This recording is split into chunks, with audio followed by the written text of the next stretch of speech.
दोस्तों इस वीडियो में अपन बात करने वाले हैं एल्प्राजोलम ड्रग के बारे में। दोस्तों अपने ब्रेन में जो केमिकल्स होते हैं जैसे डोपामीन हो गया, सीरोटोनिन हो गया, प्रोस्टाग्लैंडिन्स हो गए, तो इन केमिकल्स को नाम दिया जाता है न्यूरोट्रांसमीटर्स। दोस्तों अपने ब्रेन में जितने भी केमिकल्स होते हैं वो न्यूरोट्रांसमीटर के रूप में रहते हैं।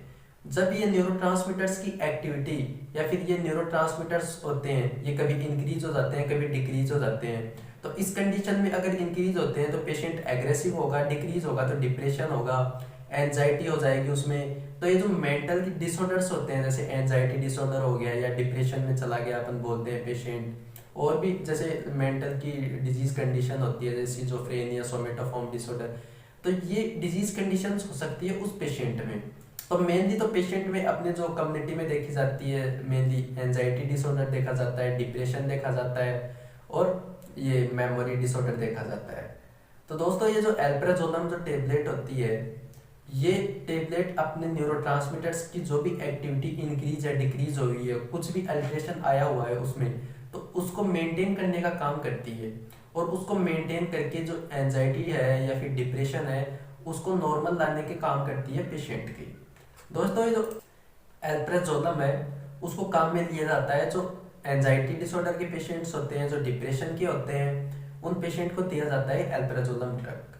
दोस्तों ये जो एल्प्राजोलम है इसके साइड इफेक्ट्स की अगर अपन बात करें तो साइड इफेक्ट्स इसके मेंटल डिसऑर्डर की तरह ही आते हैं। जैसे एटेक्सिया हो गया, एटेक्सिया मतलब किसी और के जो थॉट्स होते हैं वो चुरा लेना, या फिर उसमें डायरिया भी पाया जाता है, कॉन्स्टिपेशन भी पाया जा सकता है, या फिर जो इंक्रीज मिक्चुरेशन जो यूरिन आउटपुट है वो इंक्रीज हो सकता है, डिक्रीज भी हो सकता है, या फिर थिंकिंग होती है वो डिक्रीज हो सकती है, मेमोरी डिस्टर्बेंस हो सकते हैं। ये साइड इफेक्ट्स उसमें आ सकते हैं। इन साइड इफेक्ट्स का अपने को कैसे पता चलेगा?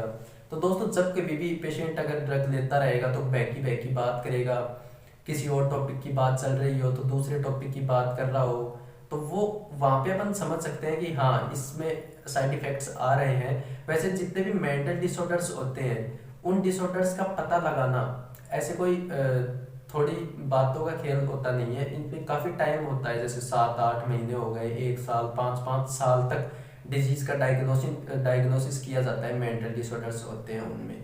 तो दोस्तों साइड इफेक्ट्स का अपने को पता लग जाएगा तब इस जो एल्प्राजोलम ड्रग है उसको होल्ड कर देनी है हमेशा, और जैसे ही साइड इफेक्ट से रिजोल्व हो जाएंगे उसको तुरंत कंटिन्यू कर देना है। ये अपने आप से कभी नहीं करना है, हमेशा डॉक्टर का कंसल्ट जरूर लें और तभी इस ड्रग को लें और उसके हिसाब से चलने दें।